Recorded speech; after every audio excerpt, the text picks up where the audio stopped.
Hello YouTube world, this is Flames of War version 4.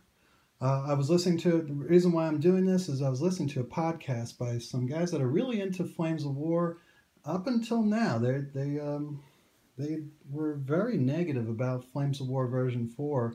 And when I first heard about version 4, I wasn't too thrilled either. And then I heard it was a total revamp and I got very nervous. And a friend of mine was looking at the website. I wasn't really into Flames of War at that point. There was a lot of things that was going on that was distracting me, and I really hadn't played in a while. And he was describing the changes, and it just made me even more upset. I was like, "No, that's crazy. Can't do that." And then he got me the Late War rule booklet. The Late War rulebook was for free. He got it when he went to a tournament and brought it back to me, and I started going through it, and I have very different thoughts now. So let me first go over the this free rule booklet.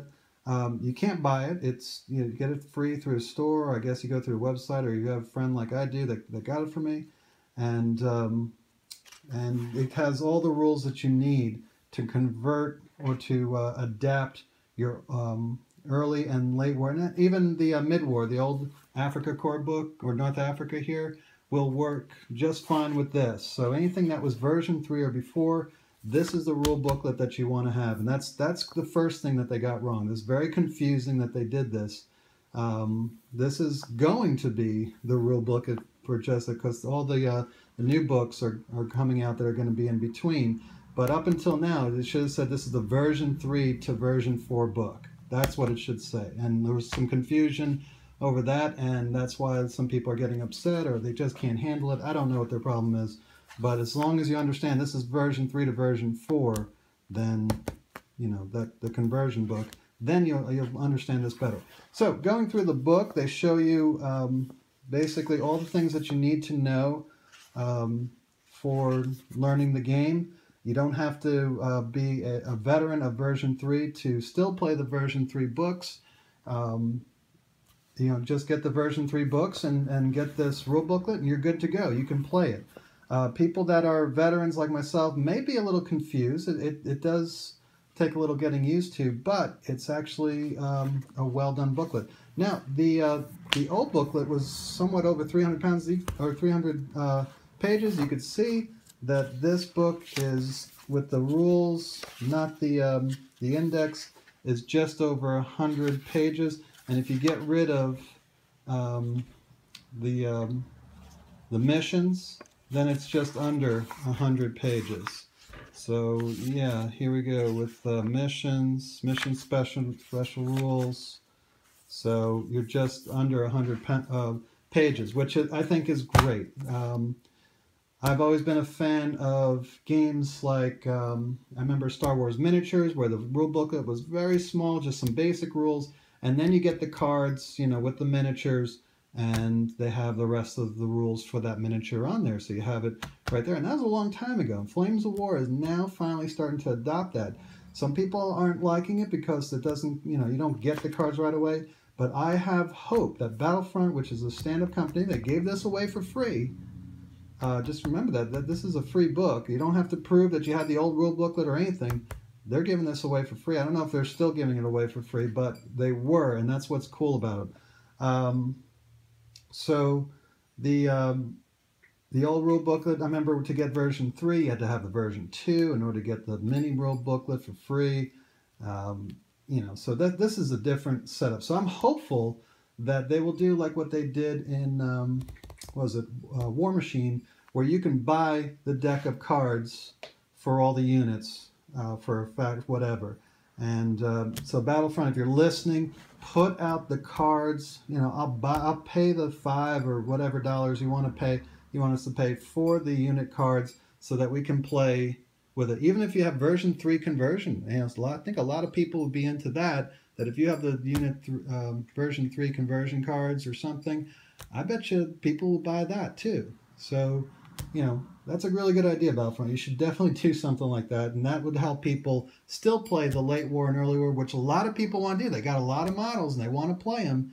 So let the vets be happy and get those cards out to them. So this will be helpful. Now, the rule book itself is very nice.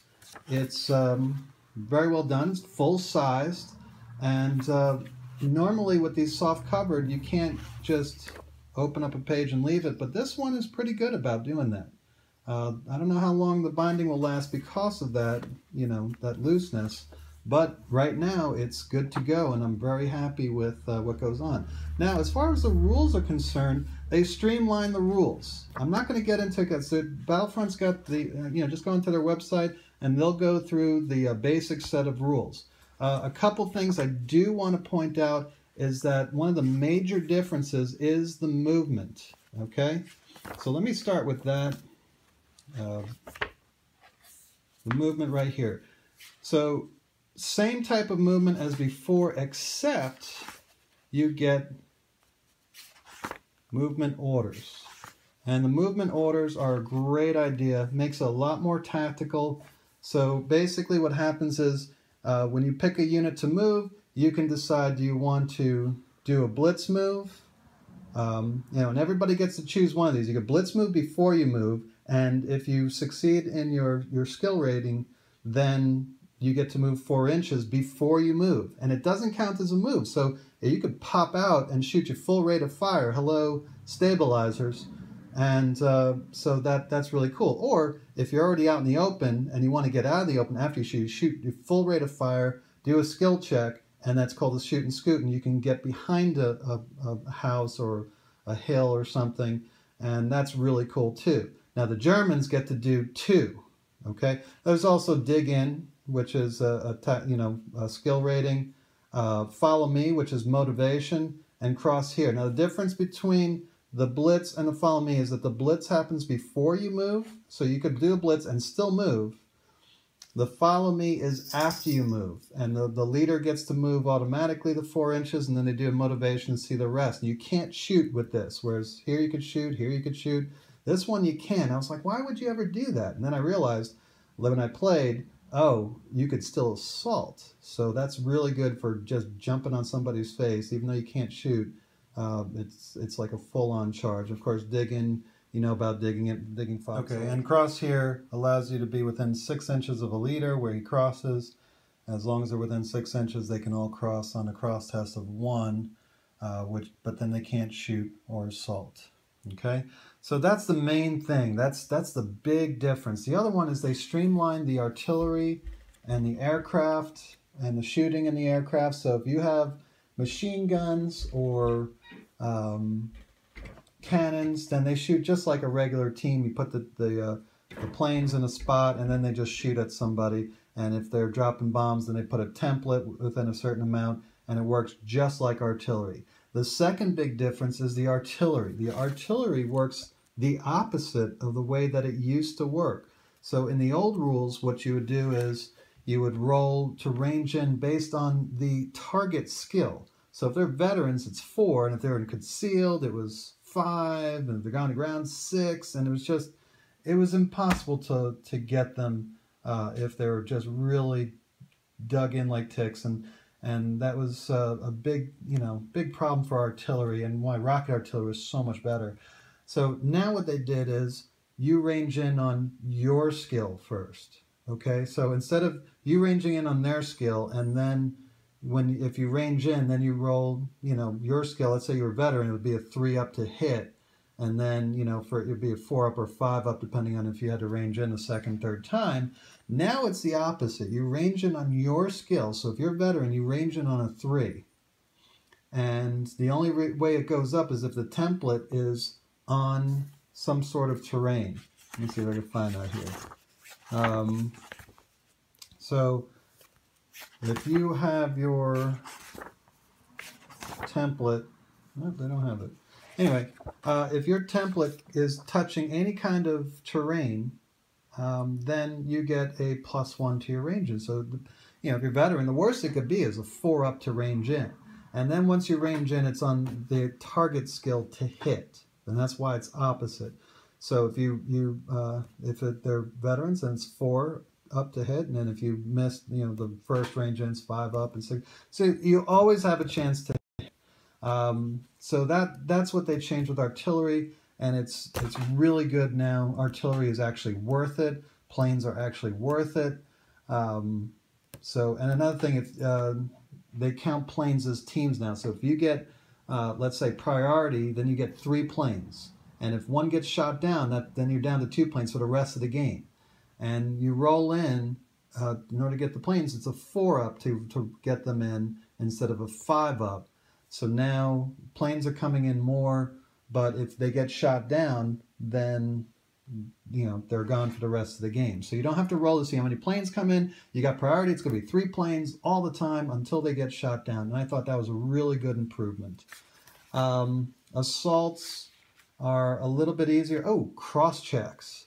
No more bogged down. You simply just forfeit your move. Okay, it's like you moved, but you didn't move. Okay, so it's like you moved for firing, but you don't get a bogged down token anymore. Those are gone. And I think that was good. I remember a lot of people complaining about that, especially beginners, that they get stuck and then they can't do anything and you can't defend yourself. If you're bogged down, you're stuck, your driver is messing with it, not the rest of your team trying to get you unbogged. And then they go into the special rules, and then I gotta say, the Americans, they look really good now. Let me just go over the Germans. The big thing with Germans is a stormtrooper. So in those tactics orders, you can only choose one of them. But the Germans, if they succeed in the first one, they get a second order. So you could do a blitz, shoot your full rate of fire, and then shoot and scoot, because you technically didn't move. Shoot and scoot you can't use if you moved. But blitz is not considered a movement. You do your full rate of fire, and then you shoot and scoot the 4 inches back behind the obstacle, and it's awesome. So that's the big thing that's different, or for the Germans. The Americans, the big thing is different. The tank destroyers now are just like the German tanks or German teams, where they can do the 2 moves. So you could do the blitz, and they get to do a shoot and scoot. They have the second rule. The second one has to be a shoot and scoot, which is awesome. I love the American tank destroyers. They are so worth it. I can't wait to play Hellcats, but you're gonna have to adapt the rules, and that's a little annoying. The British, they lost a lot on the artillery, but their artillery is still good. The thing that they get to do is they get to combine their artillery. They can range in more and more. And everybody, this used to be a British rule, but everybody's artillery, if you put down a marker, then, it stays there and you can still get your bonuses, So artillery is much, much better. I'm not going to go too much into it here. I don't want to spend too much time. The missions are a little bit different, but they'll look familiar to you. And they've got a cool thing where you can kind of influence which one you get by deciding. It's a PDF on their website of things you probably want to download or something. I forgot what it was. Overall, I like the rule booklet. Yes, it's a little confusing. There's a bit of getting used to. The main thing is, your force allocation's different. It's really not a company-sized game anymore. It's a battalion-sized game in the sense that you could take multiple companies now. And I'll get more into that in the version 4 book.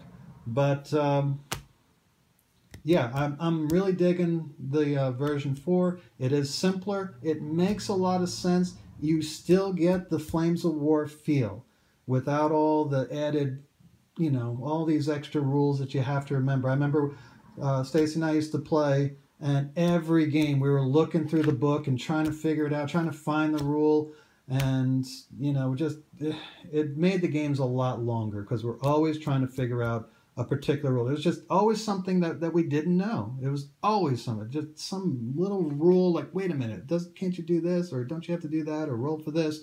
And now it's a lot simpler. So I like it because I just want to play the game and enjoy it. I don't want to be, rifling through this book half the time that I'm supposed to be playing. So I like that idea. I'm really glad. I just wish I had the unit cards for the older books.